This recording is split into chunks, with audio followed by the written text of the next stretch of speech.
Kia ora, Internet. Hello and welcome. Skybear Games, our latest podcast. Episode 18. Wow. Yeah. We've got another 8 to go until we make a whole year. Woo-woo. Yeah. That's pretty cool. We've almost made it. Yeah. That's great. So we're going to be talking about another classic Dungeons & Dragons world this time. right. And this is one of the most popular worlds and one of the most, if not the most requested world for 5th edition. Because it's so different to all the other ones. And this is Dark Sun. You're going to have to tell me about Dark Sun because I don't know a heck of a lot except for what you've told me and the occasional thing that friends have told me over the year. Like, we've got a friend who's really into his Thrycreen. Yeah. That's pretty much all I know. So, Dark Sun is awesome because it's completely different to everything that you've got in the other D&D worlds. Most D&D worlds are, to some extent or another, a Tolkien pastiche. I think that's pretty fair to say, right? Yeah. Whether you get things like Greyhawk, where Gary Gygax goes, it's totally not Tolkien, it just has elves and dwarves and hobbits. Right. To Dragonlance, where they embraced it. Yep. Forgotten Realms, which is sort of adjacent to Tolkien the whole way through.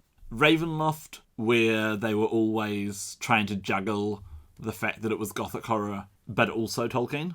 Dark Sun decided to throw all of that out the window. Rather than being a medieval-themed world, or this more sort of Renaissance Enlightenment world of Ravenloft, Dark Sun is swords and sandals. It's more like the Bronze Age or the Iron Age. It's a world that's been devastated. There's a lot of deserts. There's not much in the way of greeneries. There's about two forests on the map. Water is scarce. Life is cheap. And it plays very much with the sort of the ancient world rather than the medieval world. You've got gladiators, you've got the aristocracy, you've got these isolated city-states. And while it's got a lot of the familiar tropes that you'll see in a normal Dungeons & Dragons game, you can be an elf or you can be a halfling or a dwarf, they are extremely different. Halflings are cannibals. Oh boy. Wow. Elves are desert traders who will steal from you or rob you, or cut your throat if they get the chance and leave your body in the desert. Dishonourable elves. Yep. Dishonour is their honour, in a Ah. way. Obsessive-compulsive dwarves, with good reason, we'll get to why later. I mean, I feel like the last two have been undercuttings of the tropes, whereas obsessive dwarves are usually portrayed as obsessive. Sure. Well, you can tell me more soon. Anyway. Yeah. You have completely different magic systems set up with a very unique take on the traditional Dungeons & Dragons magic. No gods! Ooh, wow. That's a pretty big thing. Can you be a cleric in this setting? You can be a cleric, but you worship the elements instead of... But don't be a water cleric, because there's no water. Oof. So it's very, very hard. Whereas if you want to be an earth cleric or a fire cleric, there's a lot of those around. There's a fair bit of air as well. It's a world where survival is hard, metal is scarce. So yeah, it's a very different world. A very cool world, and it's one that I've never actually run a game in. Well, alright, I did play a game. It didn't go very well. Early attempt at sandboxing. Oh. Ha ha. Like you Dark DM'd Sun it, Desert. or? Yeah, I DM'd it. Wow. Yeah, I hadn't quite figured out how to do a sandbox, so it didn't really work. Fell apart very fast. I'm not counting it as... James, sandbox. Yeah. Shouldn't it have automatically worked? So, the worry. history of Dark Sun. Don't worry, I hate myself too. So, the history of Dark Sun, we've got to go all the way back to before Dungeons & Dragons even got created for this one. Okay. Because Gary Gygax and all of his friends, before they made Dungeons & Dragons, they were wargamers. Gary Gygax invented this system called chainmail, which was, what if you could put a plastic dinosaur in the middle of your battlefield and call it a dragon? What if one of your guys could cast magic spells? And then from there they came up with the sort of further innovation of, what if one figure represented one person and was your hero and you could do things as one person. And so Dungeons & Dragons always came from this wargaming route. I think if you have a look at the extensive rules for how far your little plastic figure can move on the grid and how many actions you can take on your turn and the order in which you can do that, you can still see that influence there today. But once Dungeons & Dragons had turned into wargaming, it always sort of wanted to turn back again. There was always this Oh. interest in how do we make a rule system in Dungeons & Dragons to do the wargaming, Oh, okay. which I don't think they've ever really come up with a satisfactory answer for. I mean, honestly, probably 4th edition is the closest. Yeah, I always sort of wanted to do 4th edition where you just slap some things down on the board and just fought it out. 4th edition would actually be an amazing miniature wargame. Yeah. Anyway, so back in the day, the big product that they released to try and sort of get back into the wargaming market was called Battle System. And this was the miniature wargame that was compatible with D&D. That was its big selling point. The only problem was they wanted to have this world where you could have all these crazy armies running around and high-level magic, but they didn't really have a world that was appropriate for it. So Dragonlance, while it was the story of a big war, and it had tie-ins to Battle System at times, you couldn't really fight out that war because you knew that the characters in the books had already solved that war. So it was kind of done already.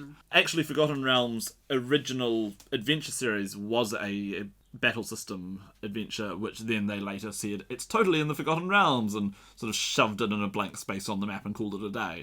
But the Forgotten Realms didn't really, it's not really a world where you get huge amounts of armies running around all of the time. And Ravenloft is like the exact opposite. So they wanted to come up with a world where you could do this, where they could make a bunch of cool things that could fight each other. And they got told, make War World. Okay. Also, at this point, Dragonlance had been wildly popular when it came out. So then they said, let's do it again. Let's get a new Dragonlance. And they made Forgotten Realms, and it was wildly popular when it came out. So they said, let's do it again. And they got Ravenloft. Ravenloft had barely had time to, come off the presses when TSR management said, let's do it again. Let's have another campaign setting. And so this is just the year after Ravenloft, they've decided to launch their new one. And so what wound up happening was that, they developed this world where they had sort of different armies. Somebody had the idea of making it a post-apocalyptic world. Dragonlance is sort of post-apocalyptic, but not really. It's in the backstory that there was an apocalypse, but it's sort of, they didn't really dwell on that very much. Whereas this is no, this is going to be like a Mad Max world. It's all going to be very punk, and there's going to be lots of big muscly bald people, and they got in an artist to help draw the thing. The artist was Brom, who went, oh, okay, you want muscly guys posing in a post-apocalyptic world? Then he drew them a picture. And everybody loved his art so much that it very quickly changed from him illustrating what they wanted to he would do art and they'd just make up rules for whatever he was doing because they loved his work so much. And as a result, Dark Sun is one of the strongest visual identities until Planescape, which we'll talk about in a future episode, where they do the same thing again. Right. And by the time they actually got Dark Sun out, Battle System had kind of flopped again. And so Dark Sun didn't really have the strong tie-in as being Battle World that they wanted. But meanwhile, they were saying, well, we should tie into products that are coming out. And so another book came out, which was the rules for Psionics. Oh, right. Most D&D settings don't really care about Psionics either. They're just sort of this thing that's also there. Have you ever done anything with Psionics? I have never done anything with a psionic. Wasn't my flump who was going to turn up in a future adventure, wasn't that supposed to be a scion? I think so, yeah. And they wrote scions out of 5th edition, is that right? Yeah, originally they were going to have a standalone character class for scions. And then they just decided it wasn't a good idea. And as far as I know, everyone in the D&D community would rather that they made scions be their own unique thing, have a mystic class. I do sort of want them, just because I've never experienced them. I wish they would do scions and have them be their own character class. But they decided what they'd rather do is have, rather than have the scion, have, you can be a psionic warrior, you can be a psionic rogue, you can be a psionic wizard, and so on. And so they've sort of folded it into the different subclasses. Anyway, Psionics gets pretty badly implemented into most D&D worlds. You're going to have to tell me what it actually is. So Psionics is like the power of the mind. It's all that sort of like Jedi mind tricks? Yeah, it's like what the Jedi have, sort of, except instead of being generated by an energy field created by all of life or by midichlorians, it's just focusing your willpower so much that you can do things. So it's like, it was really big in the 80s, and was it the 80s? Yeah, all like the people who said like, I can bend the spoon with my mind, and I can read your thoughts. It's just, and it's a sort of there's a lot of X-Men, for example, who have basically got psionics. True. Like, Jean Grey is basically a psion. So Professor X is basically a scion. Can psychically read your mind, but also maybe has right access too. Yeah. But also they can do like telekinesis too, right? Yeah. So anything with tele in front of it. Pretty much. It's a psionic thing. Pretty much, yeah. And it's always sort of suffered from that vague identity of like, what exactly is this stuff? Eberron does a decent job of including it. It does always feel like, and then there's psionics though. Compared to the Forgotten Realms where I couldn't even tell you what the deal is with psionics. Except it's there too, I guess. You see, the way that you've described it to me right now sounds really unique. But the way that I've seen it implemented in places, it makes me feel like it's like just another sorcerer or just another warlock. But that, 4th edition actually had some stuff about that. Okay. Like, they did some decent stuff with it. Anyway, most worlds do psionics badly. Right. That's just a straight up rule. Except Dark Sun wound up baking it in from the beginning. Okay. And so, as a result of the magical devastation that has warped the planet, every single thing in Dark Sun is psionic. Every animal is psionic. It could use its powers to, like, make itself invisible as it tries to ambush you. Every single PC is psionic. Everyone could do minor telekinesis or whatever. All the psionic monsters that normally no one ever bothers to use in the monster manual, they're all there. They're the focus of the attention. And so that became one of its like big, unique things, is this real focus on psionic power, rather than having the Mages Guild, which, you know, a lot of settings have got their sort of wizards organization. Dark Sun has an organization which is the psionic organization, where all high-level scions team together to basically police the use of psionics. Interesting. So, Dark Sun. What should we say about Dark Sun? Well, the most important thing for the sort of the backstory to Dark Sun, when it came out, there wasn't a lot of detail about what the backstory was.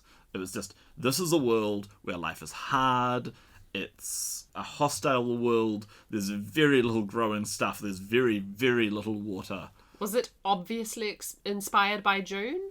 Or there's a number of things that it's inspired by. Dune is one of them. John Carter is another one. Yep, you can see that. definitely see that. Yep. Mad Max, I think, is another one. Conan the Barbarian, and the other inspiration, I think, are the sorts of like Steve Reeves Sword and Sandals movies. You know, the sort of Hercules movies and that sort of thing. Because one of the themes for Dark Sun was that it was the toughest and the most challenging world for only the most expert players, but that you'd get to be more powerful than any other world, and because you had to be so strong to be able to survive. I never really actually liked that sort of vibe particularly. So they said in Dark Sun, your character should all start at 3rd level. You should have more than one character because your first character will die. And I never really bought into that so much.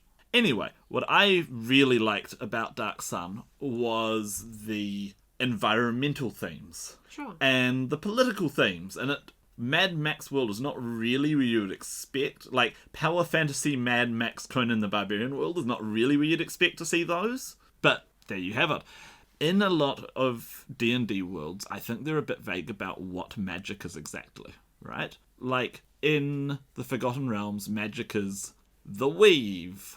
Right. But it's kind of an abstract thing, right? In Dark Sun, magic is life energy. Wow, okay. And so if you're a wizard and you are casting an arcane spell, what you are doing is you're stealing life energy from the world around you to make a magical effect. Oh, so someone cast a huge spell and sort of killed the world. Is that what happened? Yeah, that's exactly what happened. Ouch. And every time you cast a spell, you're killing it further. Ooh. Now, oh my God. what it meant was, in 2nd edition, you had to choose, rather than just being a wizard, you had to choose whether you were going to be a defiler.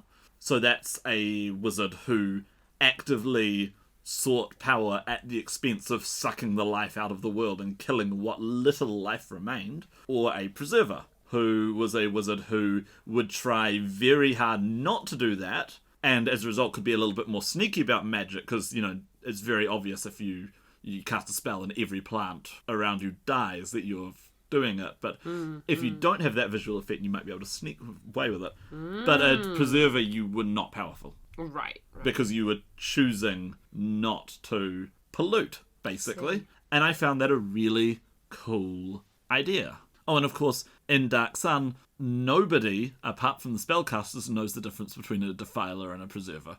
All the random people just assume wizards cast spells and kill the world. So you can't just run around throwing fireballs. I really like that.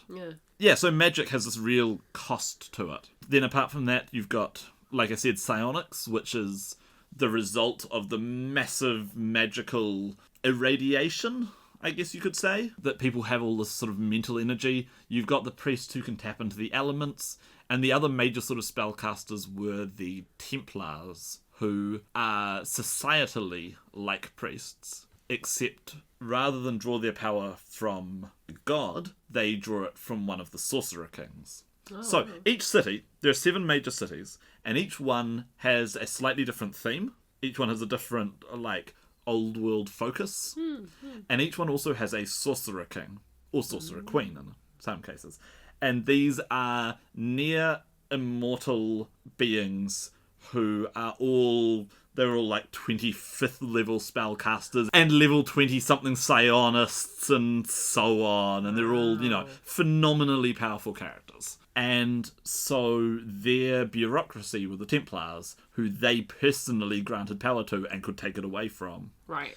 So the different ones you had the city of Tyr, which is kind of like Phoenicia, Tyre in the Middle East, which was ruled by Kalak. You had Balak, which was ruled by dictator Androponus, which is your sort of Greco-Roman one. In Draj, you have Tiktak-Title. He's sort of Mesoamerican. Oh, right, I see. I hear the difference. Yeah. Actually, I'm kind of interested what you, like, if you can guess where they all come from, what their sort of inspirations are. Some of them I might need to give you some more details about. So yeah, Kalakantar is very much like, he's just outright, I am a supremely powerful wizard who could kill anyone who came up against me, so you should all serve me. And everyone says, okay. Whereas Androponus says, I got chosen as dictator for life. You should have thought about the full consequences of that one.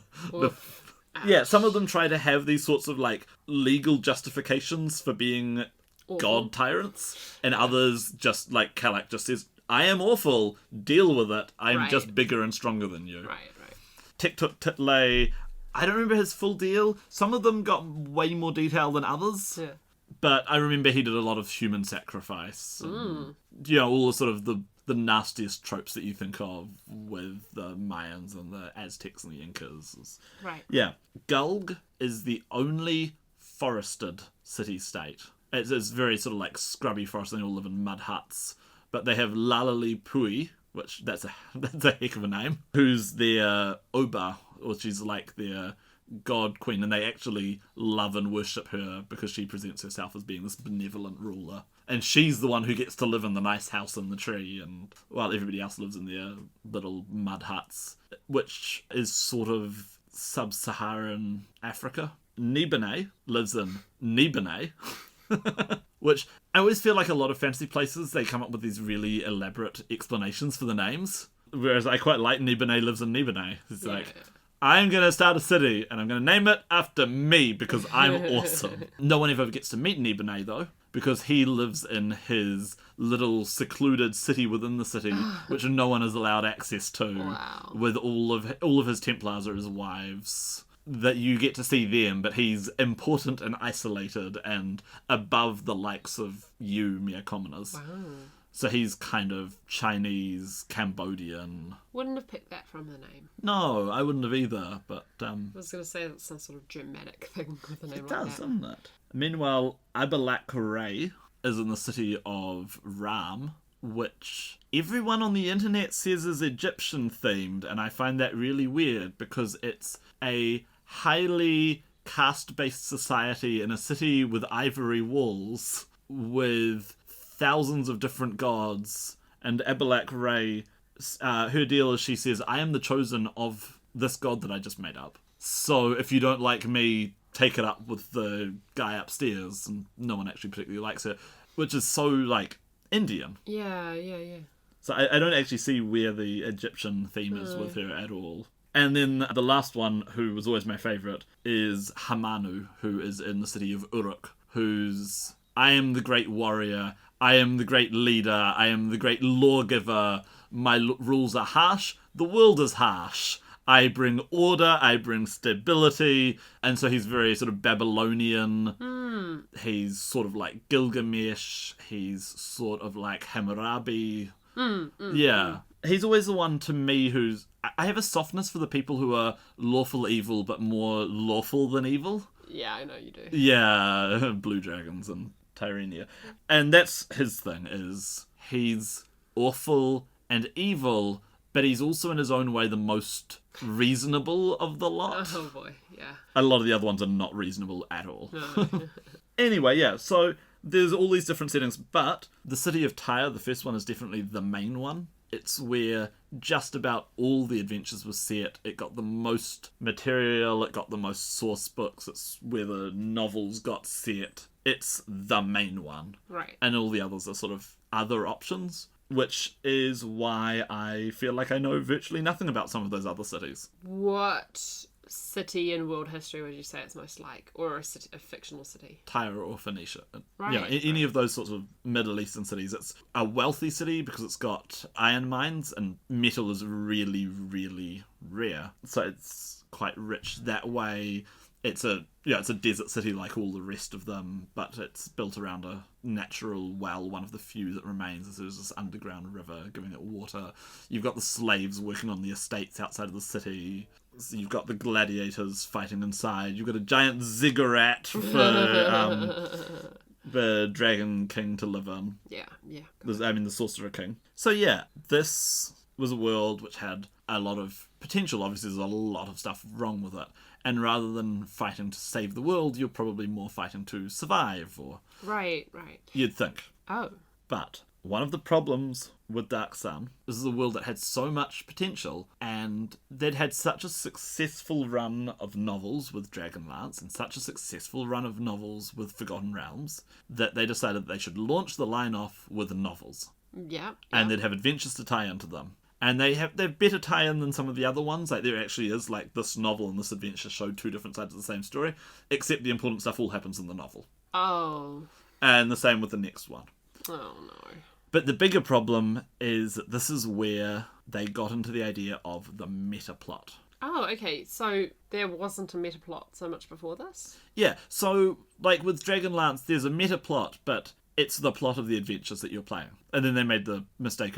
You know, they chose to write novels based on them, so there was a novelization of it, but it's, you know, it's the adventures that you're playing. Forgotten Realms didn't have a meta plot. Right. They'd have big realm-shaking events every so often where they'd go, something big is happening and it affects the entire world. But it was like a seasonal meta plot, right? Yeah, it was like a seasonal thing. They tended to do one every time they wanted to change editions. They'd have a big thing happen and then say, and that's why now we use 3rd edition rules. Yeah, I've heard about that. Yeah, that sort of thing.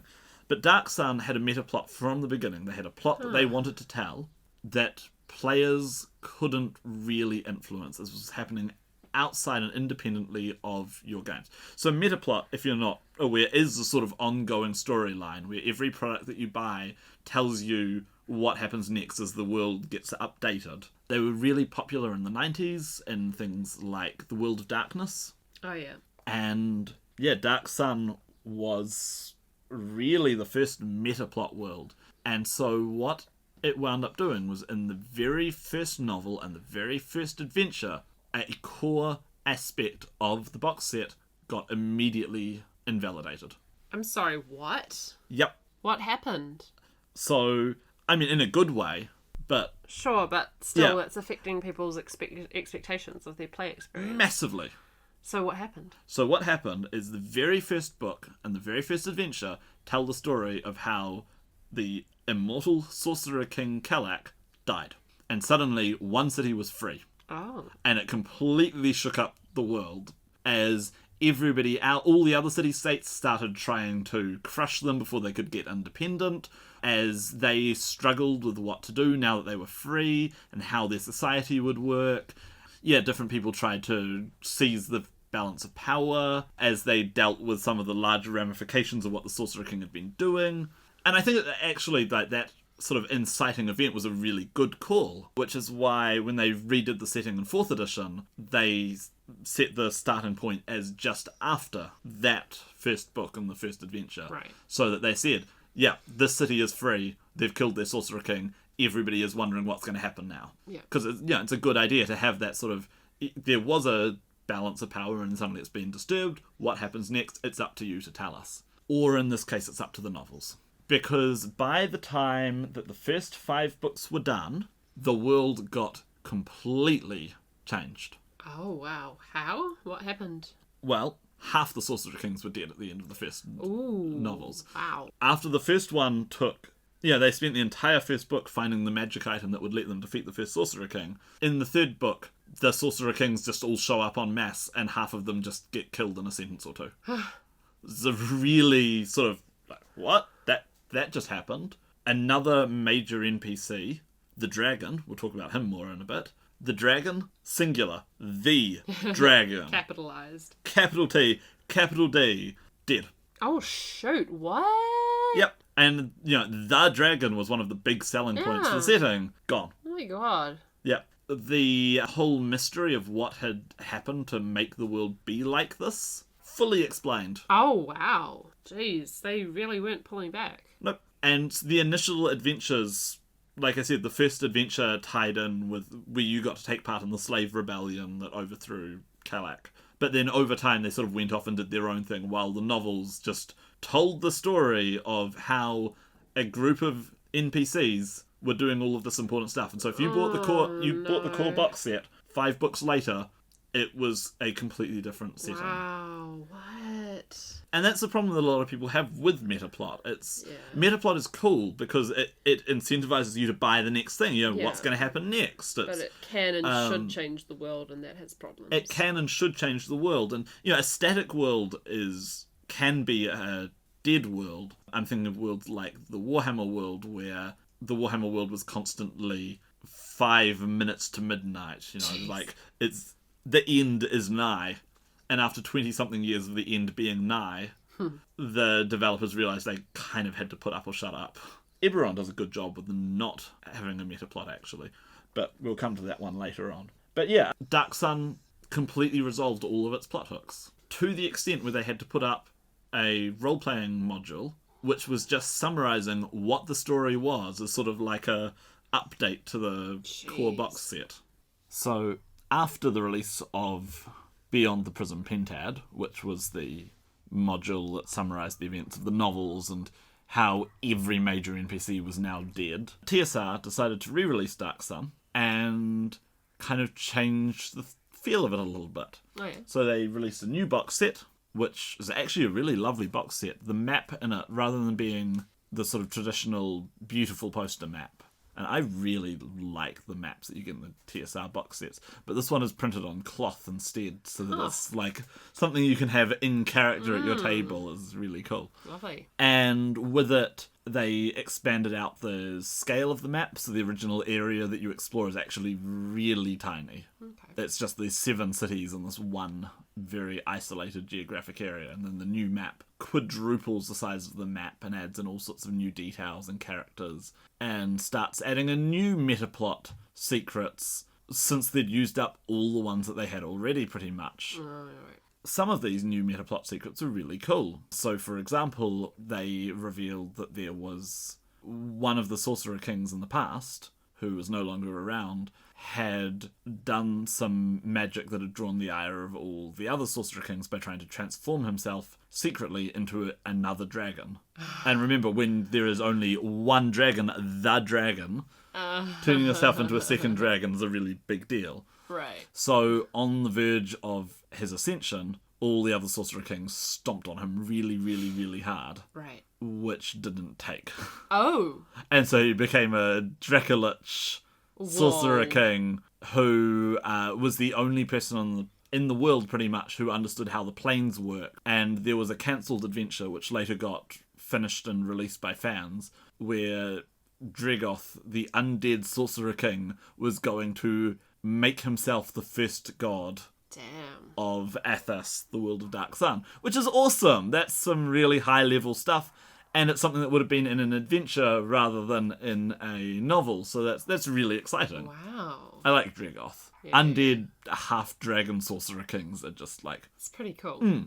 Very cool. On the other hand, a lot of the new stuff that got introduced wasn't very well received, because the original Dark Sun setting was very sort of post-apocalyptic survival, and it segued into more of a science fantasy planetary romance setting with its last couple of products. So, sort of like more John Carter direction? Yeah, more John Carter. So they revealed... Mad Max. Yeah, they revealed the backstory and how it involved halfling biomancers. And genetic modification, and old technology started showing up, and from the Golden Age before the Fall. Some of the new locations, I don't remember them very clearly, but I think there was well, here it is there. Mind Lords of the Last Sea, where there's an ocean with dolphins in it. Psychic dolphins. It's very post-apocalyptic, right? Yeah, that's a bit And weird. Also everybody is very happy there because there are no problems. At all. Which, like, that's cool. Yeah. But it it's is a different feeling. It is a different feeling. Yeah. And they had some more plans for using the Thrax. So we haven't actually mentioned the Thrax yet, but they're amazing. So just drop them in now. Like praying mantis. Yeah, they're like right? praying mantis people. They had appeared before Dark Sun, but Dark Sun took them and really ran with them. One of the problems I have with races, inverted commas, in Dungeons and Dragons is that often you're just a short, hairy human or a pointy-eared human. Whereas the Thrycreen and the Torcreen and all of these people, they are so alien. There is a source book that came out with them that really hammers home. They do not think like humans. They do not behave like humans. They have just a completely different mindset. And I really dig that. Yeah, that's cool. Yeah. So to the extent now where even though Thrycreen, I think they're originally from the Forgotten Realms. Ah, okay. No one's ever used them in the Forgotten Realms. They're a Dark Sun thing. Yeah. They've found their true home. Yeah. They're so cool. And yeah, Dark Sun finally came to an end shortly after it got re-released, and they had a whole swathe of new products that were intended. And I've been saying recently some of the negative things, but, well, let's go back to some of the really cool things, just to sort of hammer it home. I really liked some of the moral complexity that was involved in it. I remember that there was... So the city of Tyre, which is your sort of default starting base, if you go with the first canon event where the Sorcerer King there got overthrown, the first thing that they do after overthrowing him is they free all the slaves. Which is great, because, you know, a setting with slaves and with tribes of runaway slaves living in the desert and stuff, that's cool.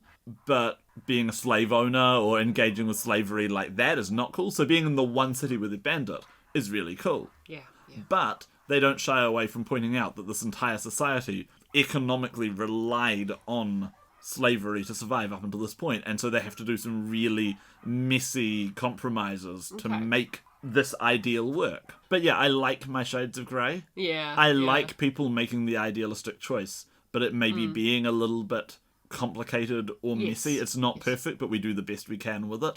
I think at this point you can really see Dark Sun is massive inspiration for Tyrrhenia. Oh, another thing that they wound up having to do also with the overthrow of the Sorcerer King. So the Sorcerer King I mentioned before, his bureaucracy are the Templars, who are like a priest bureaucrat class, who are the enforcers of their will. And so when the Sorcerer King Kalak got overthrown, who wound up running the city? There's only one group of people who'd been in place with the knowledge and the resources to be able to do that. Were they as lawful stupid as most paladins are? They're not paladins. They are not paladins. Okay, I assumed because they're Templars. Yeah.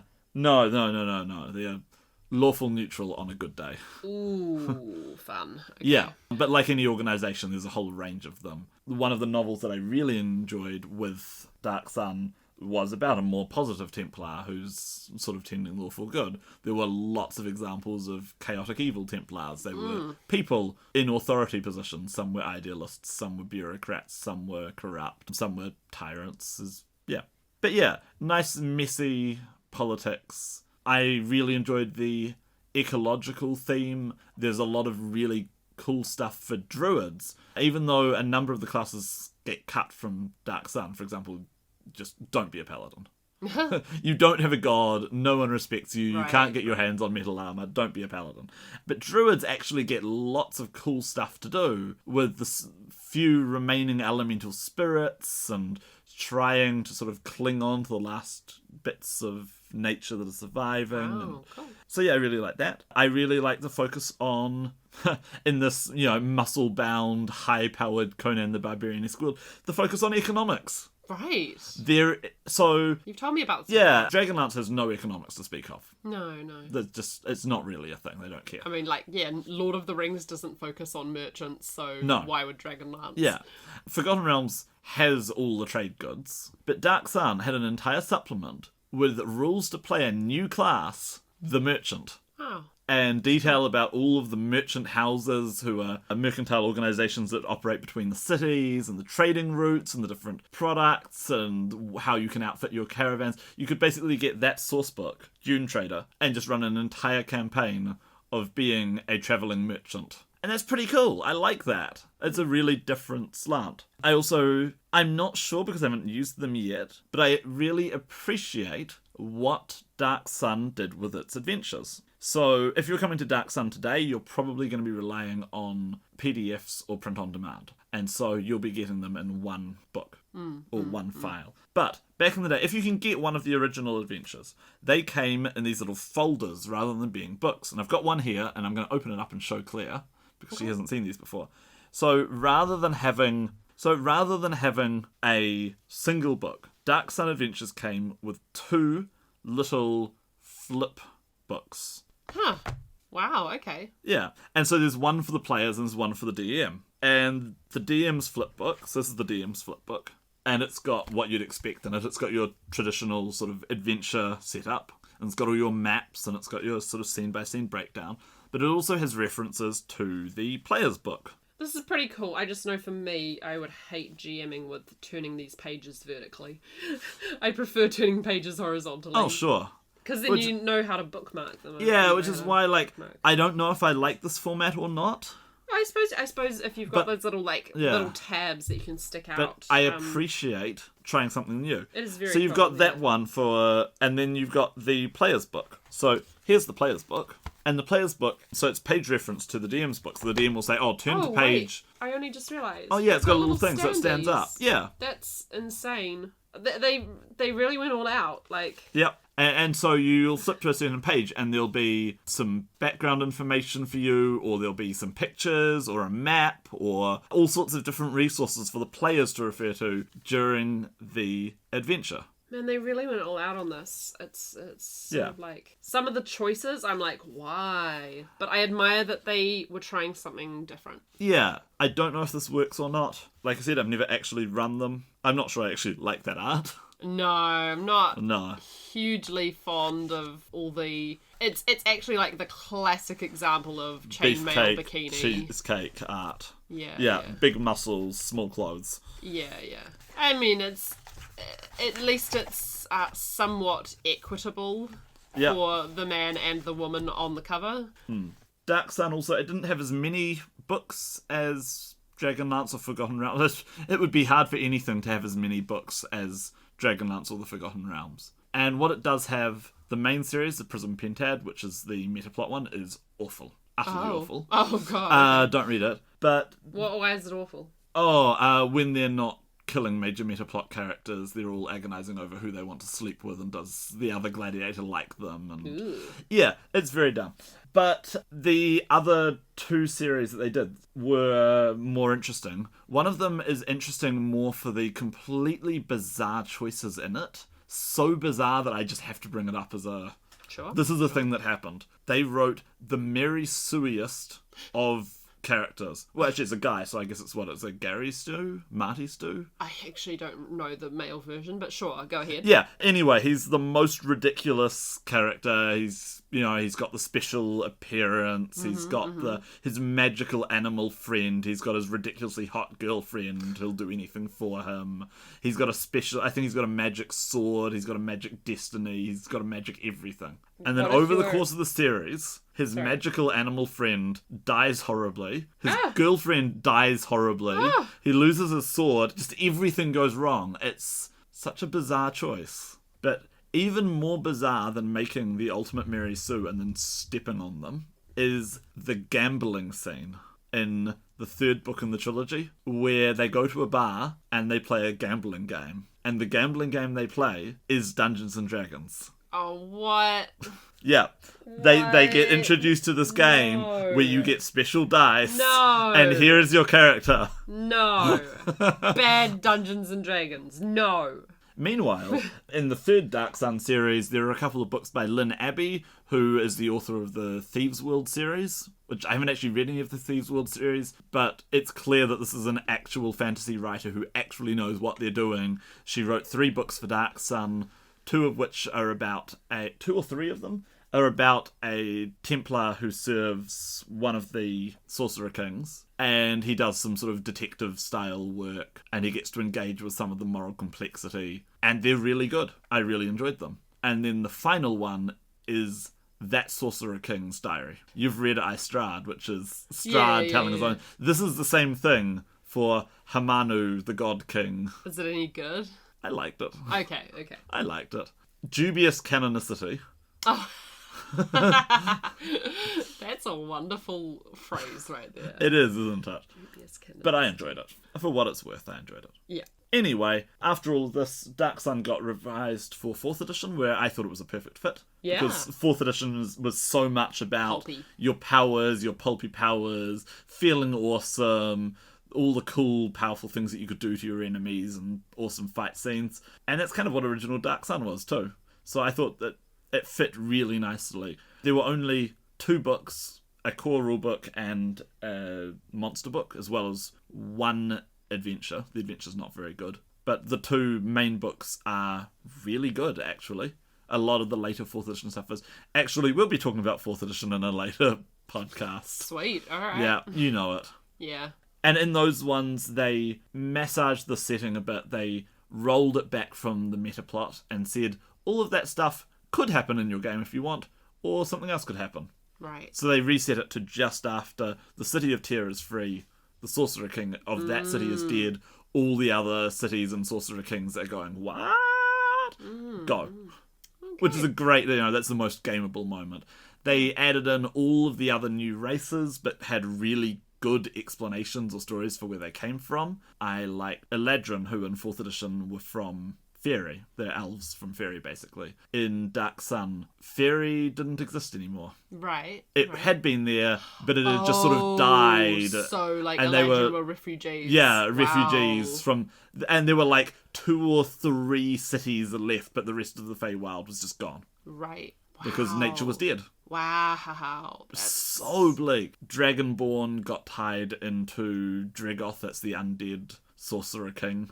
They were like his experiment that he'd worked on. They already sort of existed in Old Dark Sun, and so it was just a really nice case of going, this thing and this thing are the same thing. Cool. Yeah, and it just fit really neatly. And so a lot of people want Dark Sun to come back for 5th edition. Has there been any hint that it might? Well, Wizards of the Coast has said that 3 classic settings are coming back. So it's all but confirmed that Dragonlance will be one, right? Given that there's going to be a novelisation. Yeah, given the novelisation, I feel it's all but confirmed that Dragonlance is one. But the most likely one, the sort of immediate, the first choice, has to be Dark Sun. For doing something that's completely different, a really different flavour, something that the fans have been asking for, that people really appreciate. What do you want to predict what you think the other 2 will be? I mean, obviously Dragonlance. Oh, is that sure. just one you want? Yeah, if I had to make my calls, I'm going to say Dragonlance. I would not have guessed Dragonlance if it hadn't been for the novels. Right.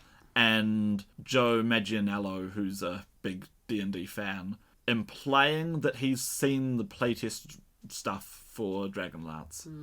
I wouldn't have guessed Dragonlance, but yeah, I'm going to lock that one in now. Yeah. Which makes me happy, but, Sure. Dark Sun is just absolutely guaranteed. They'd be crazy not to do it.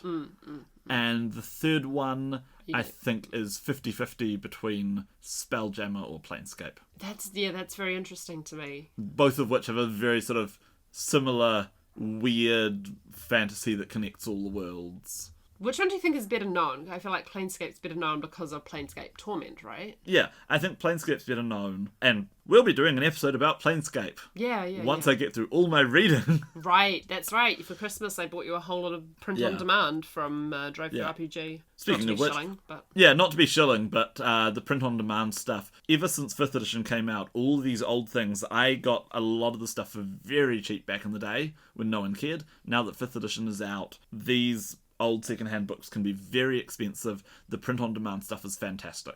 Yeah, it's very cheap, very print reasonable. Quality seems to be great. Yep. I also wonder, because this is all licensed through Wizards of the Coast, right? So they're getting data on what's popular. Yes. So yeah, maybe that's what's driving their And if they're getting decisions. data on what's popular, Planescape has been consistently getting the most print on demand books. Okay, wow. Alright, we'll see. But the original Spelljammer sort of core box set was one of the first things that they converted into print on demand. So, okay. What does this mean? I have no idea. What would you prefer, Planescape or Spelljammer? Well, I haven't played Spelljammer yet, so Yeah. I would say Planescape. But I know that in the future you intend for doing to go into Spelljammer, so... Yeah. And once we do, we'll do an episode about it. Sweet. But don't know anything about it at the moment. Yeah. So I can't really comment on it. Yeah, they've done a lot of seeding of Spelljammer. They've put in a lot of Spelljammer elements in 5th edition. But they've put in even more Planescape elements, so... Right. Well, maybe they'll do both. Yeah, they might want to do Planescape because it's the big famous one that's got the really good reputation. They might want to do Spelljammer as something weird and different, which it definitely is. I think either one would be a good choice, honestly. So, for all of our campaign settings, we've had our top things. For Ravenloft, we had our top Dark Lords. For Dragonlance, we had our top novels. For Forgotten Realms, we had our top just books generally, sources of information to make it not be generic. So for Dark Sun, one of the big things that Dark Sun does is it throws out just about the entire monster manual. Right, cool. You don't get to fight any of those regular things. In fact, it's part of the backstory. All the Sorcerer Kings originally led, genocide missions against a lot of the traditional D&D monsters, and so that's why there are no orcs anymore, for example. Wow. They're gone. Instead, you have all of these really different, unique, and mostly psychic monsters. Yeah. And so we have chosen our 5 favourite Dark Sun monsters. There's some pretty cool stuff here. We had fun looking at all the monster manuals. We always have fun looking at all the monster manuals, actually. Yeah, we You do. like doing voices for all the art. I do. Our top 5 Dark Sun monsters. And we're starting off with, as our first choice, 4 different monsters in one, because we cheat. Oh, no. We've categorised them as, these are the steeds. Dark Sun has amazing steeds. So, something I really like in fantasy settings is when all of these monsters aren't just things living out in the wilderness for you to kill, but they're actually integrated into the world. And so our first one is the domesticated monsters. And rather than have the entire list just be, I really like domesticated monsters, we've bundled them in as one choice. So you've got the Crodlu, which is like a chocobo if it was a giant featherless dinosaur. Yeah. Yeah, and they're like your riding steeds. Riding Velociraptor. Yeah, Velociraptor. Velociraptor, yeah. I'm sure that joke exists. That can be your already. rap name. But yeah, they're like your riding velociraptors. They're like your war horses. Whereas if you want more like a mule, more like a pack steed, you probably want to be riding a kank, which is a giant beetle. Ooh. That gets used as a sort of domesticated pack animal. If you've got something bigger that you want to travel in, you might like riding on an Enix, which is a giant lizard about the size of an elephant. And so you put a little howdah on top of it, and it scuttles along the sand, and you can look out from your howdah. Or the ultimate one, if you are a merchant particularly, and you've got these massive the merchants, because of bandits and monsters and stuff, rather than travelling in little caravans, have got practically like mobile fortresses. Oh, wow. And they're pulled by mechalots, which are absolutely gargantuan, like, kind of like ankylosauruses, really. Oh, yeah. You know, like, they're covered in this heavy armor. The lizards covered in heavy armor, and they haul these massive travelling merchant fortresses through the desert. Yeah, I really appreciate how cool the steeds are in this setting. And how they've gotten rid of all those sorts of normal animals. And there's a lot of other ones too, which get honourable mentions here, of all the other domesticated animals, the ones that they keep as pets, the ones that they herd. A bit more of a focus on like lizards and insects in this setting. Yeah, there's not a lot of mammals to speak of. There's a few. Our next favourite monster is the Thrax. So it's kind of axiomatic in Dark Sun that water is more valuable than blood. So the Thrax is the Dark Sun's version of the vampire. A Thrax is a vampire that doesn't want to drink your blood, because who cares about blood? It wants to drain the water from your body instead. And I just really like that. It's so much... I like vampires that are a little bit unique or different, which is something Ravenloft does really well. Water vampires just fit this world so well. As well as being kind of terrifying. The idea of a dehydrated corpse being left behind after a Thrax has been feeding is just... Ugh. It's a pretty cool take on the vampire. It is. Because vampires to me wouldn't really fit in like a desert setting. And particularly the sort of, Eastern European aristocratic ones. Yeah. There's a sort of nobility to vampires too. I mean, they are a straight up metaphor for blood-sucking and nobility. Yeah. You can't really do a aristocratic vampire in Dark Sun the same way that you can. But you can definitely do a... There's something about the desperation training of thirst when you think of a desert that makes a water-drinking vampire the most. Horrible. Yeah.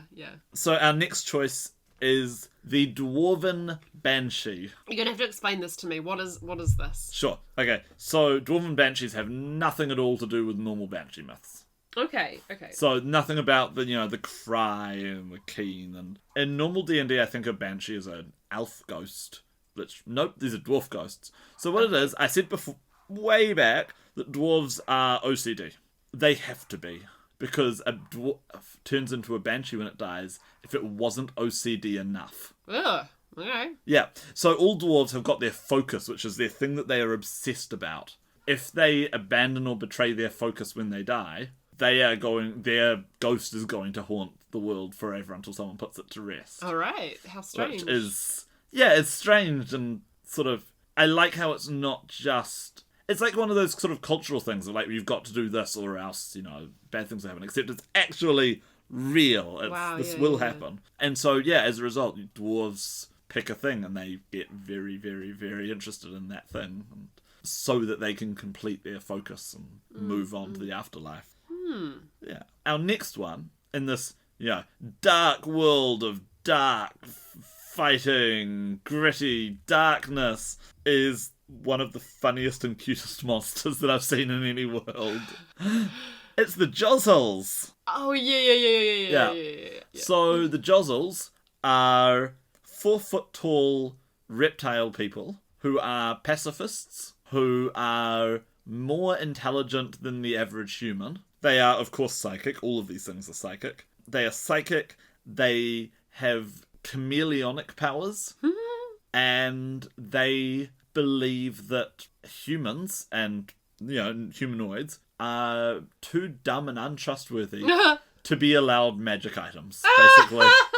And so they will sneak after your camp at night using their camouflage and their psychic powers and detecting magic at you, and then these little 4-foot reptile guys will sneak into your camp at night and steal all your magic items off you. Oh my god. And they don't want to fight you, and if you try to fight them, they'll just run away. Oh. I like them. That is so cool. I want to be friends with them. Yeah. Another thing that I like is monsters that you don't necessarily fight. Oh, I love that, yeah. And so that's what these are. These are monsters that you could talk to, you could reason with them. They provide an obstacle to you, but it's not one that's it's not a risk to your life. They're like rust monsters in that they're even more dangerous. They're a risk to your equipment. Oh, how dare they. How dare they? But yeah, they've got their little culture. We debated whether we should include these in best monsters because, well, they're a sentient being. Yeah, but we decided they're in the monster books. Yep. They're in the Monstrous Compendium, so it counts. So yeah. So Josels, and you can't be one as a PC, which why not? Because you just have to follow around people, not fighting and stealing their magic items. And our fifth choice for the best monster, and this has got to be the number one, it's the clear winner, is the dragon. Capital T, capital D. So this is where we go into a little bit of the meta plot. Spoilers for 30 years ago. So, all of the Sorcerer Kings were originally the champions of the big bad, who was a arch-sorcerer called Rajat. He was responsible for organising the genocides and sending them on their missions, and his plan was to use his cosmic-level magic to reshape the world to be back how it was before everything went wrong. Oh, okay. Then his champions realised that as they'd finished genociding all of these races, that none of their races had been around back 15,000 years ago when everything was perfect either, and that they were going to be next. And so they teamed up, they empowered one of their own to transform. So the ultimate, if you use enough magic, if you destroy the world enough, if you defile enough, it will have a physical effect on your body and you will be transformed into a dragon. The dragon. All of the Sorcerer Kings are in the process of turning themselves into dragons. They've all forbidden each other by a mutual pact that no one else is allowed to turn into a dragon. We only have the resources to support one who is responsible for imprisoning Rajat, the first sorcerer, outside of reality. And of course, all of them are secretly breaking their pact and turning into dragons because that's the nature of things. So the dragon is like a living personification of perils and the self-justification for the need to pollute, to destroy. It's like magical capitalism and anti-environmentalism rolled up into one 30th level spellcaster / psionist / cleric / dragon. It's really cool. Yeah. Every city has to donate, I can't remember how many people, like 100 or 500 people every regular period of time to feed the dragon, and it takes them and it eats them and then it uses the rest as a sacrifice to maintain the magic, locking the worst person ever outside of reality. There's some powerful metaphors there. Yeah, there's some wonderful, wonderful metaphors there. And there's a supplement which describes the dragon's home, and it's like the entire place it's the most ridiculous high-level adventure you could ever possibly do. It's just designed to just be, and then you die. There's armies of liches patrolling the walls, and there's lava everywhere, and the air is so poisonous that you'll die if you walk close to it. And it's absolutely hilariously stupid. It's so dumb.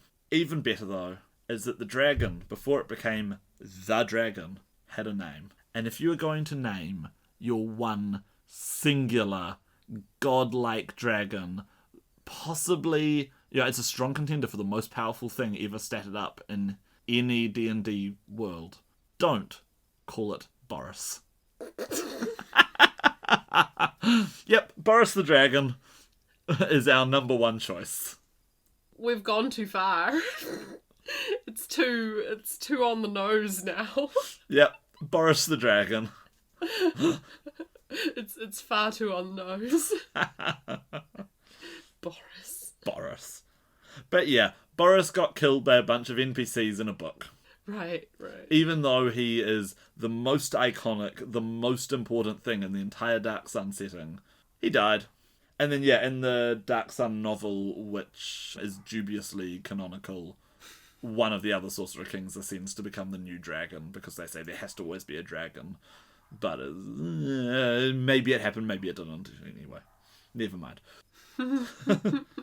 But yeah, Boris the Dragon. And on that note, Shall we wrap up for this fortnight's podcast? I think that's us for this fortnight. Yeah. You can find us on all the usual places. Facebook, Instagram, Twitter, Discord. Our website, skybeargames.com, has links to all of this. Our Twitch, our YouTube. You know, it occurs to me, on our Discord, we have just been trying different games, taking a pause from our big ongoing Dragons of Tyrrhenia game. And one of the options I gave was Fate Core, but the pitch wasn't really strong enough because it didn't really have a setting with it. I wonder if I should do Dark Sun as the world and then Fate Core as the mechanics behind it. Well, perhaps in the future, if you need another break from Dragons of Tyrrhenia, you could try. Yeah, something to put to people is in the future. Anyway, that's us. We will see you in a fortnight's time. Yeah. And until then, keep gaming.